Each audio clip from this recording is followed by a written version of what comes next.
எல்லாத்துக்கும் வணக்கம். அண்ட் ஒரு வீடியோ நான் காமிக்கிறேன். அந்த வீடியோ பைட்டை ஃபுல்லாக பாருங்கள். ஃபுல்லாக பார்த்ததுக்கப்புறம் அதை பற்றி நான் எக்ஸ்பிளைன் பண்ணுறேன். உங்களோட எமர்ஜென்சி டயத்துல 40,000 இருந்து 50 லட்ச ரூபாய் வரைக்கும் நீங்க இருந்த இடத்துல இருந்தே மொபைலையும் ஆதார் கார்டையும் யூஸ் பண்ணி ஈஸியா எடுத்துக்கலாம். அது எப்படின்னு சொல்றேன், வேணும்ன்றவங்க யூஸ் பண்ணிக்கோங்க. என்னோட பேஜ் பயோல லிங்க் கொடுத்திருக்கேன். அதை கிளிக் பண்ணி ஓபன் பண்ணீங்கன்னா டைரக்டா வெப்சைட்டுக்கு போயிடும். அங்க போயிட்டு எவ்வளவு அமௌண்ட் வேணுமோ அதை என்டர் பண்ணிட்டு எத்தனை மந்த்துக்கு இஎம்ஐ வேணும்னு செலக்ட் பண்ணிட்டு நெக்ஸ்ட் அப்ளை பண்ணிடுங்க. நெக்ஸ்ட் உங்களோட மொபைல் நம்பரை என்டர் பண்ணிட்டு ஓடிபி வெரிஃபை பண்ணிடுங்க. அப்புறம் உங்களுக்கு இன்னொரு பேஜ் ஓபன் ஆகும். அதுல கேட்கிற டீடைல்ஸ் எல்லாம் ஃபில் பண்ணிட்டீங்க அப்படின்னா உங்களுக்கான அமௌண்ட் கிடைச்சிரும். பஜாஜ் ஃபின் சர்வீஸ் இது வரைக்கும் 35 மில்லியன் கஸ்டமர்ஸ்க்கு மேல யூஸ் பண்ணிருக்காங்க. அதுல 5 மில்லியன் கஸ்டமர்ஸ்க்கு மேல ரிவ்யூ பண்ணி 4.8 ஸ்டார் ரேட்டிங்குமே கொடுத்திருக்காங்க. இது ஒரு ட்ரஸ்டட் வெப்சைட் தான். ஸோ நீங்க நம்பி யூஸ் பண்ணலாம். அப்புறம் உங்க ஃப்ரெண்ட்ஸ் அண்ட் ஃபேமிலியில யாருக்காச்சும் லோன் தேவைப்படுது அப்படின்னா மறக்காம இந்த ரீல் அவங்களுக்கு ஷேர் பண்ணுங்க. அவங்களுக்குமே ரொம்ப யூஸ்ஃபுல்லா இருக்கும். இந்த வீடியோ ஃபுல்லாக பார்த்துருப்பீங்க. ஸோ இவர் கே ரோஹன் அப்படின்னு சொல்லிட்டு ஒரு கே ரோஹன் ஸ்பாட்டன் நினைக்கிறேன் அந்த சேனல் பேர். நான் அவரெல்லாம் நான் ஃபாலோ பண்ணல.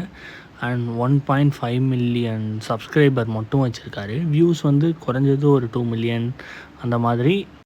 2 மில்லியன் ஒரு மாதத்துக்கு கூட 2 மில்லியன் வியூஸ் வச்சுக்கோங்க. அப்படின்னா கூட இவருக்கு ரெவன்யூ மட்டுமே எவ்வளோ வருதுன்னு சொல்லிட்டு கூகுளில் போய் பார்க்கலாம். இந்த ரெவன்யூ பத்தாதுன்னு சொல்லிட்டு ஃபின்காப்பில் போயிட்டு ஏதோ கமிஷன் பேஸில் இது பண்ணிகிட்ருக்காரு. 10 லட்சத்தில் 2% பர்ச்சேஸ் பண்ணால் கூட 20,000 பேர் மாட்டிப்பாங்க. இது உங்களோட பிரின்சிபல் அமௌண்ட். இது நீங்கள் கட்டின ROI. ஸோ இது ரெண்டையும் கூட்டினீங்கன்னா 1,27,482 ரூபாய் கட்டியிருப்பீங்க. அண்ட் எவ்வளோ நீங்கள் கட்டுவீங்கன்னா மந்த்லி இஎம்ஐ 2,125 கட்டுவீங்க. ஸோ இது நான் மினிமம் தான் போட்டிருக்கேன். ஸோ அவர் சொன்ன கம்பெனியில் 31% வரையும் அந்த ROI rate according to the person மாறுது. ஸோ 31 கட்டினீங்கன்னா இன்னும் கூட வரும். ஸோ நீங்கள் உங்களோட புரியுது, லோன் வாங்கி தான் என்னால் ரென்ட் பண்ண முடியும் அப்படின்ற ஒரு சுச்சுவேஷனில் நீங்கள் இருக்கீங்கன்னா அந்த லோன் வாங்கக்கூடிய அளவு தள்ளக்கூடிய சூழ்நிலை ஏன் வந்துச்சுன்னு யோசி. அதை ரெக்டிஃபை பண்ண ட்ரை பண்ணுங்கள். அதை பண்ணாத வரைக்கும் ஒன்றுமே பண்ண முடியாது. இங்கே இவரை ஏன் நான் பர்டிகுலராக சொல்கிறேன் அப்படின்னா, இவர் ரொம்ப கஷ்டப்பட்டு தான் இவ்வளோ தூரம் மேலே வந்திருக்காரு. நம்மள ஒருத்தவன் கஷ்டப்படுறான், நம்ம மேலே கொண்டு வந்துட்டோன்னா அவன் நம்மளோட இதெல்லாம் சந்தோஷம், நம்ம ஜெயிச்ச மாதிரி ஒரு சந்தோஷம் நம்ம நினைக்கிறோம் பார்க்குறவங்க. ஆனால் அவங்க அப்படி நினைக்கிறாங்களா அப்படின்னு கேட்டால் மேலே வந்ததுக்கப்புறம் அவங்க அப்படி நினைக்கலையோ அப்படின்ற ஒரு தாட் எனக்கு இருக்குது. ஏன் நான் அதை சொல்கிறேன் அப்படின்றத நான் ப்ரீஃபாக எக்ஸ்பிளைன் பண்ணுறேன். இப்போது அவர் 1.5 மில்லியன் ரீச் பண்ணதுக்கு என்ன மாதிரியோ இந்த வீடியோ பார்த்துட்ருக்க உங்களை மாதிரியே யாரோ ஒரு பர்சன் தான் காரணம். அப்போது நம்மள ஒருத்தர் மேலே வந்துட்டாங்கன்னா நம்மளுக்கு அது சந்தோஷம் நம்ம நினைக்கிறப்போ அவங்க அந்த மாதிரி நினைக்க மாட்டேங்கிறாங்க. அவங்க மேலே போனதுக்கப்புறம் இதுதான் எல்லா தப்புமே பண்ணுறாங்க. இப்போது இவர் சொல்லிட்டாரு அப்படின்னு சொல்லிட்டு இப்போ இந்த மாதிரியான சஜஷன் யாருக்கு வரும் தெரியுமா?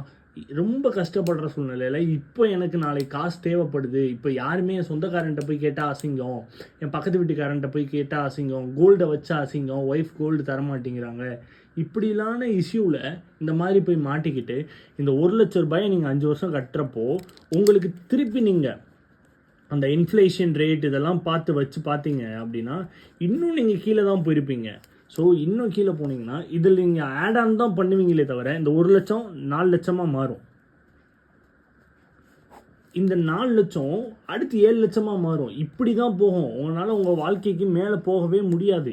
அப்போ சரி, அவர் இப்படி சொல்லிட்டாரு, உன்னோட சொல்யூஷன் என்ன அப்படின்னா உங்களோட நீட்ஸை எழுதுங்க. மந்த்லி என்னென்ன நான் பண்ணுறேன், இதெல்லாம் நான் தப்பு பண்ணுறேன், இந்த தப்பை நான் மாற்றிக்கணும் அப்படின்னு எழுதுங்க. உங்களையே நீங்கள் அக்கௌண்டிங் பண்ணுங்கள். செல்ஃப் அக்கௌண்டிங் பண்ண ஆரம்பிச்சிட்டிங்கனாலே டெஃபினட்டாக நான் சொல்கிறேன் உங்களோட இதில் நீங்கள் பார்ப்பீங்க. நீங்கள் என்னென்ன செலவாகுது எவ்ரிடே, எப்படி நம்ம இதை மேனேஜ் பண்ண முடியும், நம்ம இது பண்ணுறோன்னா இதை நம்மளால் மேனேஜ் பண்ண முடியுமான்னு யோசிச்சுட்டு ஒவ்வொரு வேலையும் பண்ணுங்கள்.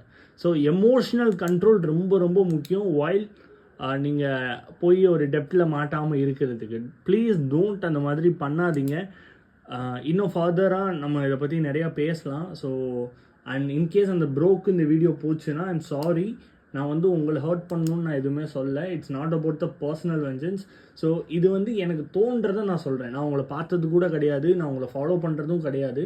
அண்ட் ஸோ இந்த மாதிரி பார்த்தோன்னே எனக்கு கொஞ்சம் கஷ்டமாக இருந்துச்சு. அதனால தான் நான் ரேண்டமாக அந்த வீடியோ பார்த்தோன்னே கொஞ்சம் கஷ்டமாக இருந்துச்சு. அதனால தான் மேக் பண்ணேன். சாரி.